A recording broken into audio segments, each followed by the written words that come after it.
Hey, good morning, everyone. Thanks for joining this week's Tips and Tricks webinar. Today's topic is going to be on email security. Please use the Q&A chat if you have any questions. We'll make sure we answer those during the presentation. Our presenter today is an SE manager. I won't go through your whole title there, Nick. It's too long. So SE manager, Nick O'Hara, from out of the Virginia area. So Nick, take it away. Yeah, hey everybody, my name is Nick. I'm the security engineering manager for the small and medium business side of Harmony Email and Collaboration. This demo is really interesting to me. Normally I'm confined to 15 minutes because I have a salesperson who's going to do a bunch of slides, but Robert gave me the information that this is for geeks by geeks. So we're going to start on the dashboard, and I'm not going to have to take a big breath and hit the gas pedal and try and condense this all into 15 minutes. So my rules are very simple. If you guys have any questions at any point, please feel free to jump in. I would love for this to be conversational. But I have my demo, and then I gotta have a couple pit stops for us. Some things that I don't normally cover, just so we can get into the deeper portions of the platform if we need to, right? So we'll go ahead, we'll get started. So this is the dashboard, which is great, right? Nice thing about the dashboard is that it's very easy to get here. Understanding that there's different familiarities, different levels of familiarity with the platform. Again, it's worth emphasizing we're not an MX record-based solution. There's no MX record change. There's no downtime, which is wonderful. We also start in a monitor-only mode when we get started. So what this means is that we're not blowing up your users saying, oh my goodness, you're in danger. Look at all these bad messages. And we're not doing the same thing for administrators. We're silently gathering data in the background when we start out. Right, super transparent installation. No one's going to even know we're there. Install us on a Friday afternoon, go home for your weekend, look at us on Monday. We're not going to break anything. So everything that we're scanning for runs across the top of the screen: phishing, malware, DLP, anomalies, and then shadow IT. Under the shadow IT tile, you'll see a very simple login map letting us know who is logging into your actual Office 365 or G Suite instance. Sometimes we get a little bit of confusion here because people think, oh, is this admins logging into the platform? No, we're keeping track of your users and giving you a very simple map and letting them know where they're logging in, right? So I'm going to deviate from my demo here, and normally I would just go right into phishing, but we're going to spend some time on the other portions of the platform. Of course, it's a bit difficult to get examples in here because what shadow IT is, and I hesitate to walk people through things they already understand, but what we're doing for shadow IT is we're showing you applications that your users are leveraging that may potentially be outside your company's purview. That is to say, if you're within Office 365, they're going to be seeing OneDrive, SharePoint, Teams, and that's great, right? But if you start seeing competing applications here, that's where things get a little, we may not like that. It's not going to be ideal, right? If we start seeing Box or Dropbox or WeTransfer, when you're paying for a file transfer and file sharing application, it's like, hey, what's going on here? What's this for, right? So if we had some good events in the portal here, you'd be able to go in, click on the application, and then we get a list of users leveraging this third-party application. And then you'd be able to sit down, go with these users and say, hey, what are you doing? Let's not leverage these applications anymore. Let's use the in-house apps. This is a data security concern, right? And the nice thing is that this is built in out of the box. It's included with every tier of the platform. And we're able to leverage this data just by emails coming in, right? We're not packet aware. We're not traffic aware. There's nothing fancy going on there. No magic. We're just seeing, hey, your people are getting emails from Dropbox. More than likely because of that, they have an account, right? But we will go ahead. We'll look at phishing here. We'll get back on the regular script, if you will. We're going to see our events broken down: state, severity, and then SAS, and then the different filters available to us, nice and simple. And then we see our phishing attempts running down the screen here. If you want to drill into any one of them, you can go ahead and select the subject line, and you'll be taken to the email profile in the security stack. I do have an example cherry picked here because, again, it gets into, there's a very particular flag on this message, and it's good to know and it's good to understand how we're getting this information, right? And the security stack, we're going to get into it, right? This is what the solution's thinking. It's important to make the distinction. Again, we're a machine learning enabled solution, understanding that majority of the people on the call may understand that. But what that means is that we are not relying on the administrators to tell us what is bad. We integrate in your environment, we execute a reverse data scan, and we're going to start telling you, hey, this message is bad. We don't like this message. Here's why. We're showing you our homework versus the other way around, right? There's a very important flag here, user impersonation, right? When I speak to people about the product and they're getting phished, there's two answers to the question. Well, two most popular answers to the question. What kind of phishing are you getting? It's either the goofy stuff, the softballs, the hey, you need to reset your password, or it's the, hey, you have delayed messages, you need to click on the link, or they say, hey, Nick, we're dealing with really patient, really confident, really clever attackers, right? They're doing things like researching our company, trying to spoof our domain, trying to understand who our leadership structure is. And they're doing things like changing display names and blasting our company with it. So when they catch someone on a bad day, someone who doesn't know that impersonation emails are a thing, they're going to interact with us. They're going to cost us thousands of dollars, right? And that's inherently difficult to catch depending on the existing solution in place, if there is one, because depending on what's there, they may not be keeping track of who's in Azure Active Directory, right?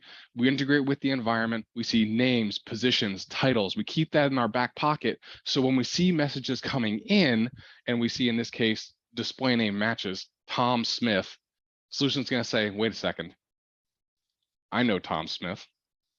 He's their CEO. I know Tom Smith's email address. I'm going to lay that out for my administrator. I'm going to lay this out for my human looking at the platform. And then I'm also going to say, hey, wait a minute. This guy's pretending to be Tom Smith. This is a strange Gmail address. I don't like this. I believe this is a CEO impersonation attempt, and it's going to call it that, right? And it's important to note, again, we're getting to this situation. We're getting to where we can point this stuff out to you. Zero configuration. You don't have to log in and tell us who you're looking for impersonation as. You don't have to log in and tell us who your people are, manually update anything along those lines. We're integrating with Azure Active Directory. Nice and simple. End of discussion. We have some other flags here that are pretty standard: sender reputation issues, stranger danger, and then they're also linking us to a low traffic site, and then there's suspicious looking email text on top of it. You'll notice as I flip through the widgets here, a common question I get during my demos is, hey, Nick, where do I see the body of the email? Right? And quick pit stop here. We have role-based access controls within the platform, right? I'll speak to them I'll speak to them and I'll keep it moving here, because the most important part of this is naturally we have admin, and then on down the way on admin all the way down to read only, right? But there's a very specific permission that even admins have to opt themselves into to view the body of the email, right? Once admins have this message, and of course they can grant it to other people within the platform, there's an audit trail, which is the most important part of it, that whenever an account views an email, it's going to say, hey, this account viewed this message at this time, right? So there's no data privacy concerns. For this reason, I would avoid making a generic account, because if it's a generic account, multiple people have access to it, and someone starts reading the messages, they're going to say, oh, wait, yeah, ooh, weird, who's this, right? But let's get individual accounts going. That way you're going to be able to avoid people, leveraging, the tool in a malicious way, right? So let's get this going. Keep a track of the audit trail, and this cannot be purged for any reason, right? Huge, huge, huge asset. Then kind of keeping it in line here, we have the widgets. And as much as I asked the engineers for a better name, RE, the widgets, they never give me one. So unfortunately, they are the widgets. And what the widgets are is it's going to be how the solution's thinking, right? The security stack is what the solution's thinking, but now the widgets are telling you how we arrived at that scenario, right? There are 6 of them. I'm not going to spend time on all 6, but what we are going to do is we are going to point out, hey, this is going to be the best ones, my favorite ones, if you will, right? First one here is going to be the email transport chain. Super easy, super simple. We're going to show you where the email came from. If it came from a known VPN exit, we're going to show you that as well. And we're going to be able to point out to you, hey, this email came from outside the country, especially in the examples of impersonation attempts where Tom Smith, our CEO, is being impersonated. Humans tend to be aware of where other humans are in the world, especially if they work in the same office together.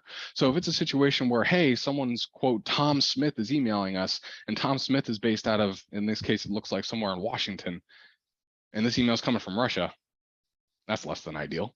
That's going to be plain as day to the administrator. That's the kind of thing we like to point out, make it easy on the human to believe the tool, right?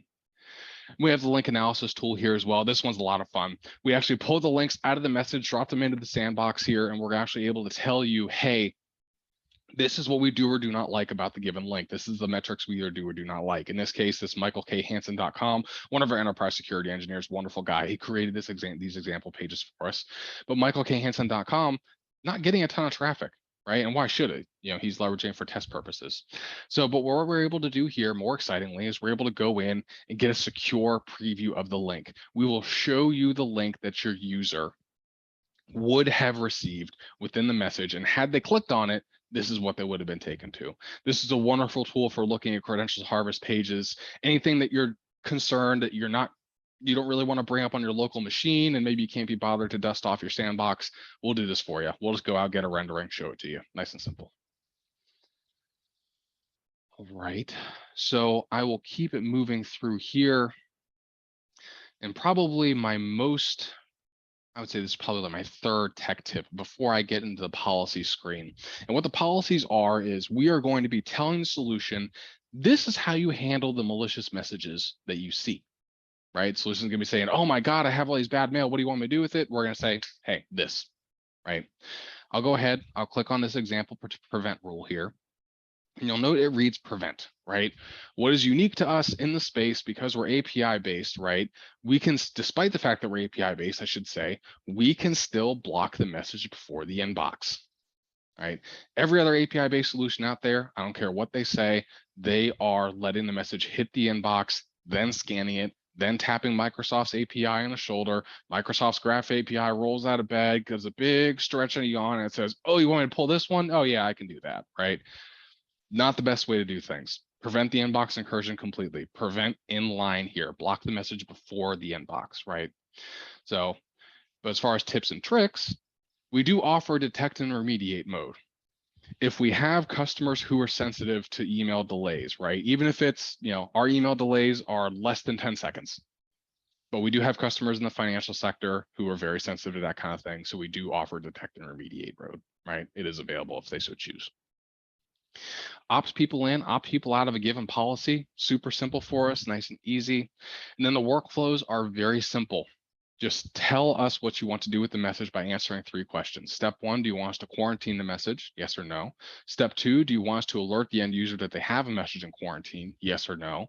Step 3, who's allowed to restore that message, right? Self-serve is available. It's wildly unpopular, let me tell you. As soon as I tell administrators that, hey, you can approve what your users are requesting from quarantine, they say, oh my goodness, I feel the scales falling from their eyes. And that's that workflow. Quarantine, we're going to tell the user that they have something in quarantine, and then the admins or the users are allowed to request a restore from administrator, and then the administrator gets the final say, right? And then we can edit the email alerts that the users are going to receive right here in plain text. Super easy, super simple.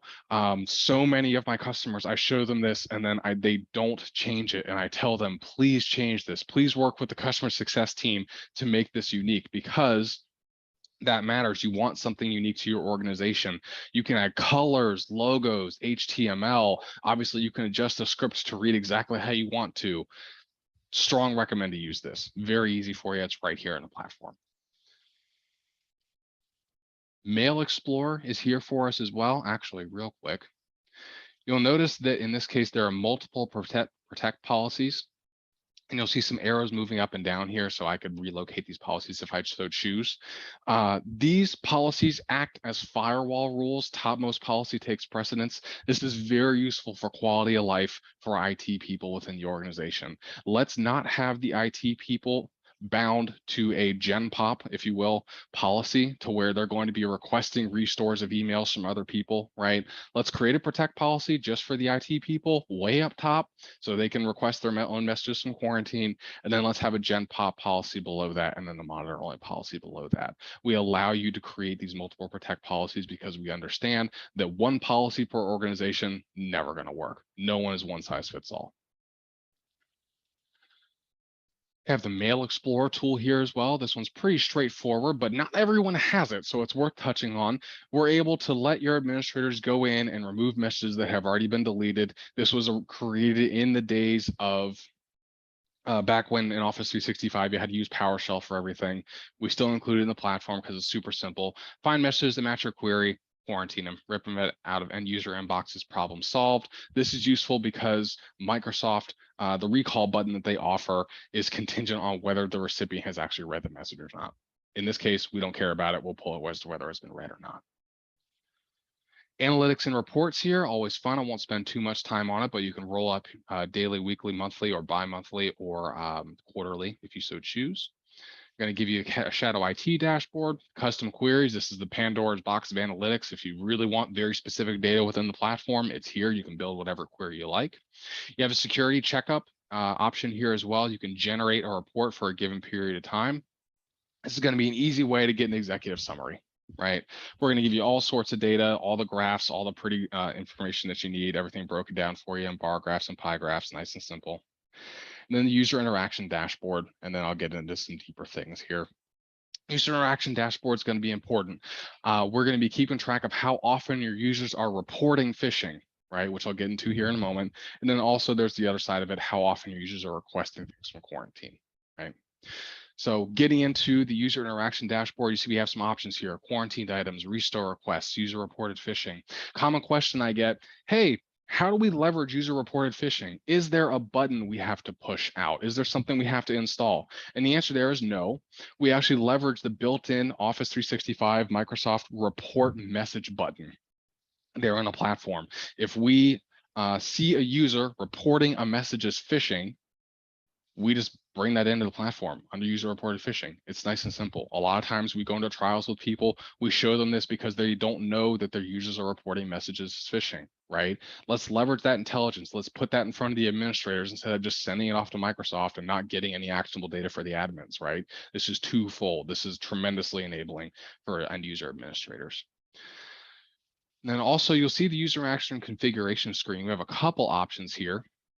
You'll note that we have the user reported phishing emails. We can create an alert event. And then also there's one here for dedicated phishing reporting mailboxes, right? So not only can we leverage the built-in Microsoft report message button, we can also, if they have something like a know before or another phish report button that basically just sends the phishing message to a dedicated mailbox like phishing@customerdomain.com, just punch that email in here. That way we're not having to retrain the users to use the report message button, right? They can use the existing button. It's still going to function exactly as it would. So if there's any intelligence that's going to a third party that isn't us, you can still use it, but we're going to bring it in here for you to action as well. So we're letting you consolidate it.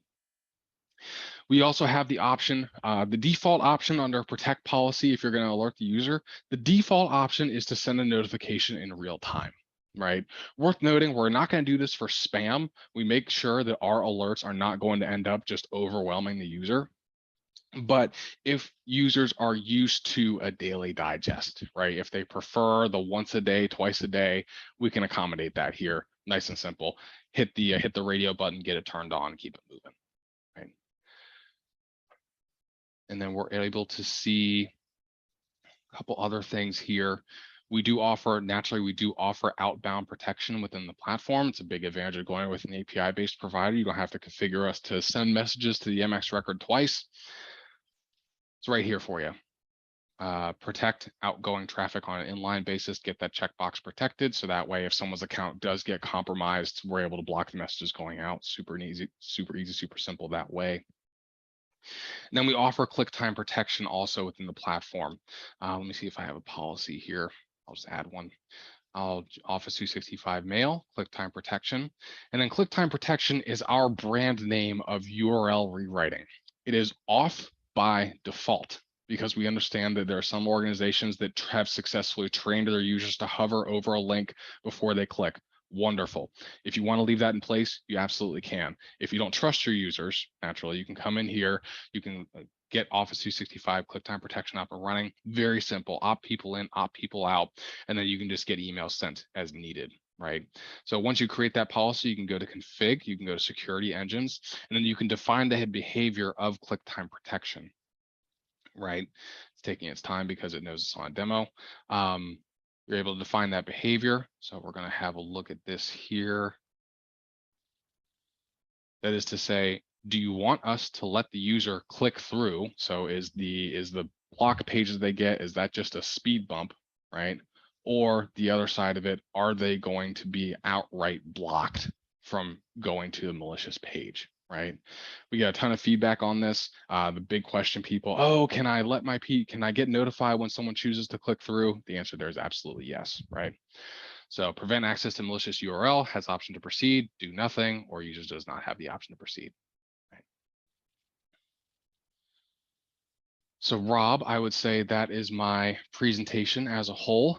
For anyone who's curious about trying the product, please reach out to us. We do offer a 2-week trial, no obligation. You can go in, we'll go in with you. We'll start with that monitor only mode. We'll meet with you twice over 2 weeks. And then if you like the product, sign the paperwork and you're done. Nice and simple. Great. Thank you, Nick. Got some questions for you here. I think you answered this one back when you were showing the Tom Smith email. You said the email addresses, titles, all that stuff comes from Active Directory. You don't That's have to correct. populate that stuff manually, right? Correct. No manual population necessary. We're gathering that information automatically. Can you add any other data sources besides Active Directory? Active Directory is going to be the only thing we grab from. Okay. Let's see. I think a couple of these you probably answered, but I'm just going to re-ask them. Approval process to release emails. You can configure that and send it to the administrator group, right? Yep, correct. Absolutely. We have the option to self-serve, which again, wildly unpopular. Some people choose to use it because they like to live on the wild side. But again, we do have administrators, the administrator approval process. Users think they need a message, they click the link within the notification, and then it goes to admins. The admins get a notification to review and then approve or decline. Yeah. Another one you just got, can users auto-release emails? Yes, if you let them, but if you want to live dangerously, go ahead. Let's see. Can you have policies for external users or external domains? Like if you trust a vendor or something like that? Absolutely. Yep. We do all have allow listing and block listing within the platform. That's correct. Okay. You showed you can pull an email if it's already in somebody's inbox, right? Correct. Mail Explorer. Yep. You can pull a mail message that's already been delivered. What if that user already forwarded the message? Does it pull from both inboxes or? Both messages would show up in the Mail Explorer results. Oh, based off your query. So you'd have the option to quarantine both of them. Gotcha. Somebody asked about security awareness training. Obviously, a lot of this is teaching the users, what to look out for and what to do and who to contact. So is there any kind of like education that goes along with the notifications? Sure. So not contained directly within Harmony Email Collaboration, but Checkpoint does have a separate security awareness training product. Great. Can you show a list of like supported apps? I know you showed Sure. 365 and. Sure. And actually, Bobby, I do see your question here. That's actually a great evaluation for me, and I appreciate that. Bobby's question. So if we don't use Active Directory, we cannot use this platform. I did say no previously. What other, can we add anything else in here? The truth of the situation is that we support Office 365 and G Suite.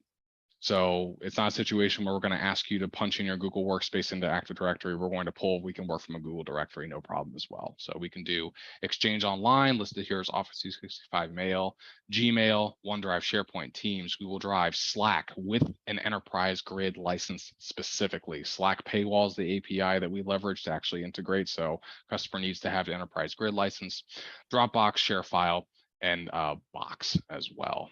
Okay. And if somebody has something they want to integrate, they have a request to add an app, there's some kind of contact, or they can put themselves on a list if they want. Yep, absolutely. You can submit a feature request to support@avanan.com. We do keep track of that kind of thing.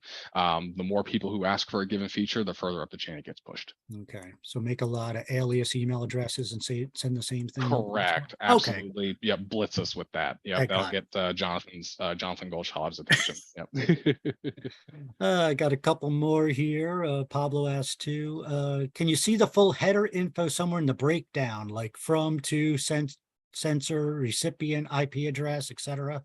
Absolutely. Yep. That's going to be, that's within the platform here. Same place you would see the security stack. You're able to view the headers.